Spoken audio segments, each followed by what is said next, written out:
Hello everybody and welcome back to the Prince of Persia 2008 walkthrough. This time it's time for us to head into the Hunter's Lair and take him down once and for all. But first, to get to him, we have to go through a mass string of power plates, which is quite epic, don't get me wrong, but these are also some of the most difficult instances of power plate usage that you are going to find in the game. I mean, it's good that it does provide some challenge, but it is slightly even more automated than elsewhere in the game. It does, however, bring kind of a nice build-up to the fight that we're about to have.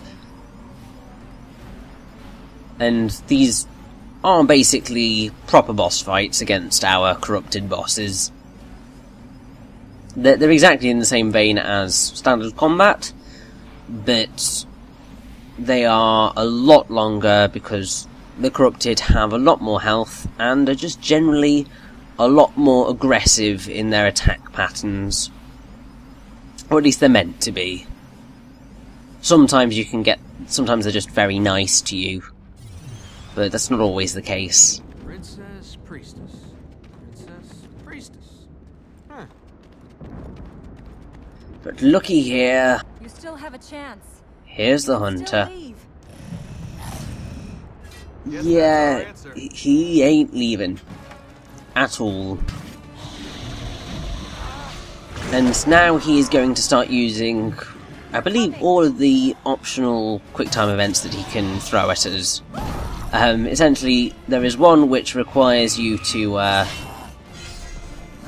use Elika, there's one which requires you to dodge out the way, there is another that requires you to use the glove, and then there's the one which you saw previously, which is a Mashy X one. Now, once you have taken away half of his health, he will do this and destroy the floor beneath our feet. And continue the fight with us. Okay, it's not quite half of his health. It's more like 65%-ish.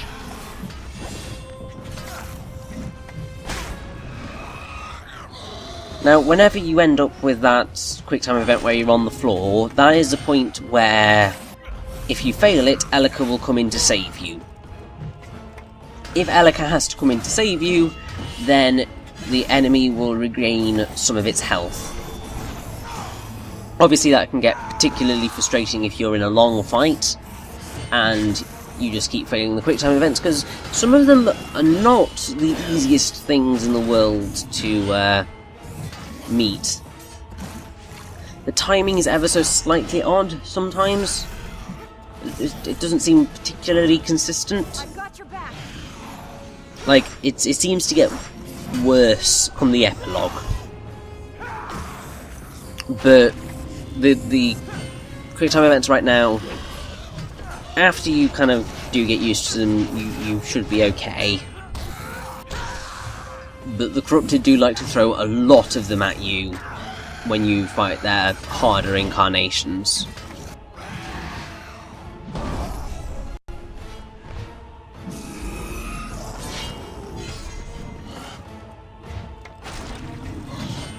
Also, I really like the fact that the Hunter has got, like, at least one extra knife on him, but he just doesn't use it. It's just there kind of for window decoration. It's a very small detail, but it's just quite cool. And now we have to do a little bit more platforming. This is generally how these things end up playing out, is that you fight the corrupted for a little bit, they run away / take you to a new area, and then you have to platform your way to reach them again. It's maybe a little bit cheap, in that it kind of, all it does is extend the boss fight, but it does make it a little bit more climactic. Run out of places to hide.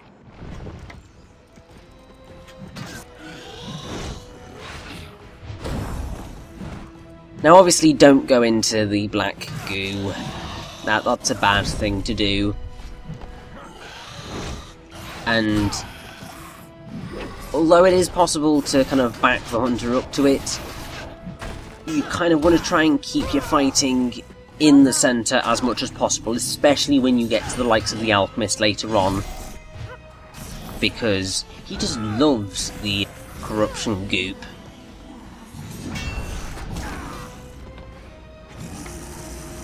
Okay, yeah, I was kind of right. You don't want to take him to the edge because you don't really get any extra damage off of it. Normally you do. It's the walls. But here, just no.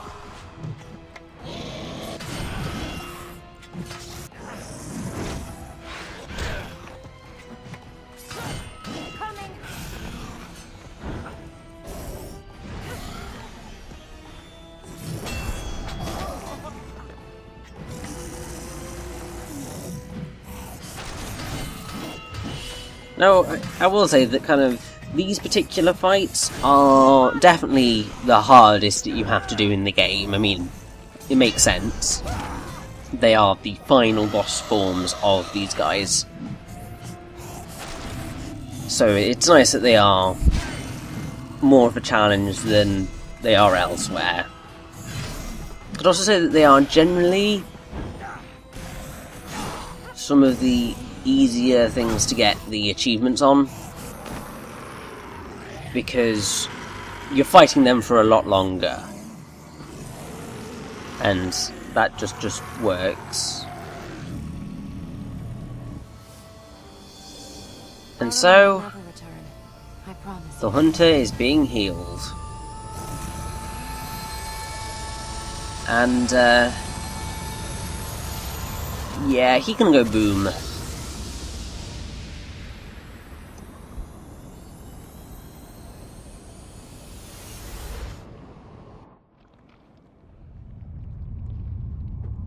We'd better get out of here. And for that noble deed, we get 25 light seeds, which is pretty awesome. And that has thankfully pushed us over the edge of getting a new power. So I'm pretty sure that once we make it out of here alive, obviously assuming that we do make it out of here alive, Can we find some more light seeds? that's what I believe we're going to go and do.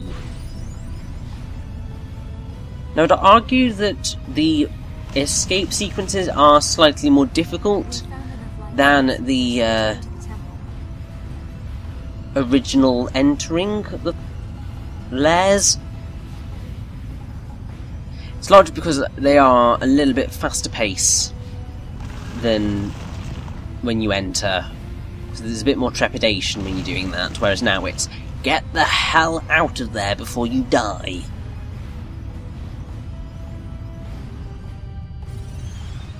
But that is the hunter done and dusted. Take that, you evil giss. Hey, don't go deserting me. Elika.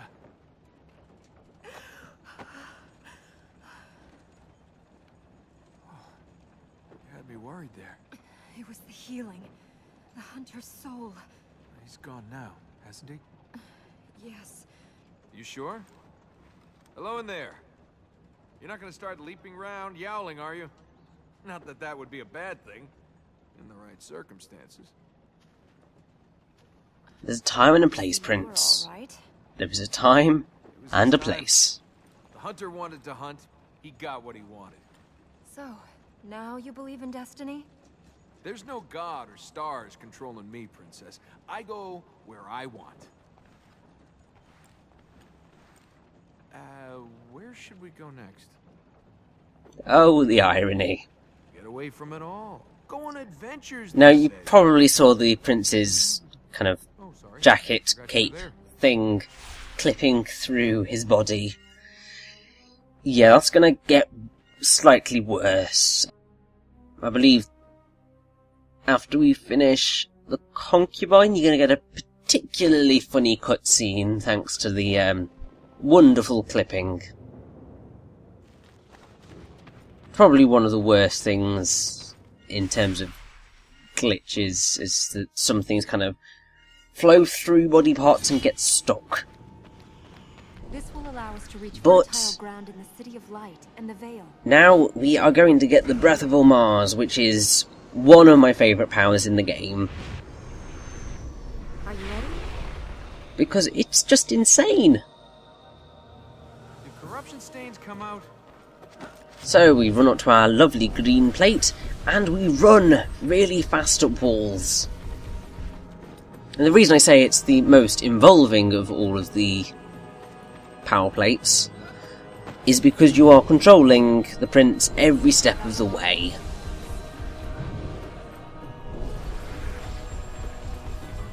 So you're not just kind of pressing a single button and then hoping that you get to do some platforming afterwards.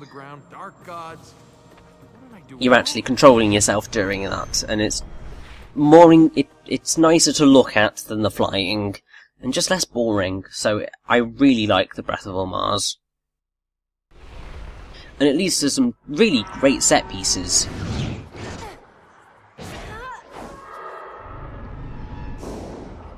And now we get more of the dream. All you must do is ask. The asking is yours. You know what it is that I ask. If you would have your wish, then give me mine.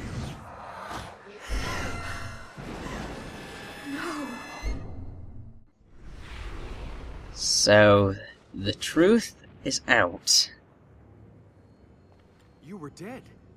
Yes. Yes? I was. I'm not now, so why does it matter? I was trying to reach the fertile grounds to see if... And you died? Yes. The fertile grounds had failed even before my father split the tree. Oh, well, that's all right then. The tree didn't matter. My father had already broken the lock that held Ahriman. He broke it to bring me back. He'd never have done this. It was the grief. He was a father.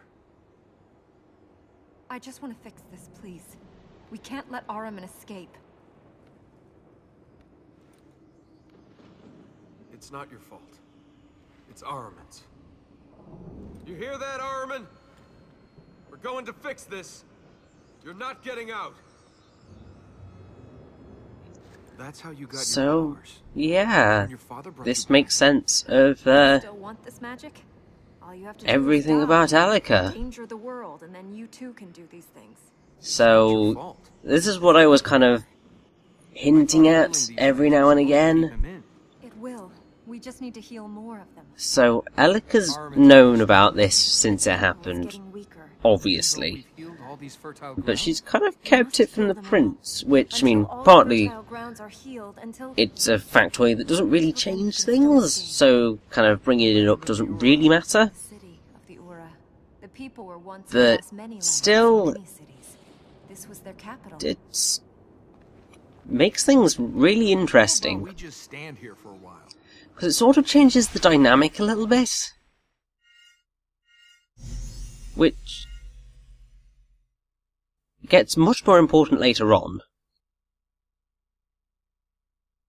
Especially much more important later on, because it's going to kind of affect us quite dramatically.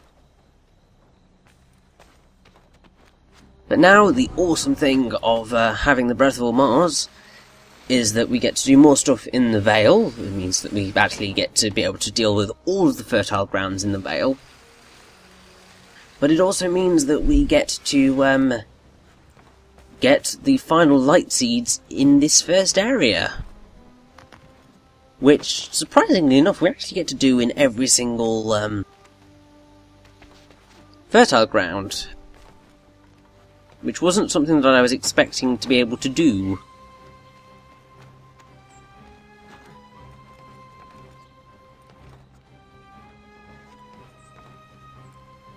Now, the green power plate is rather well hidden. Because it's just here and all you can see is a slight green glow. Which you may not notice. So it's rather cheekily hidden. But actually getting to use it is great fun. Watch for the next plate! Also because some of the dialogue that the prince has during these segments is just rather amusing. Armin doesn't stand a chance. Because I'm pretty sure one of them is like, this is crazy, this is crazy, this is crazy!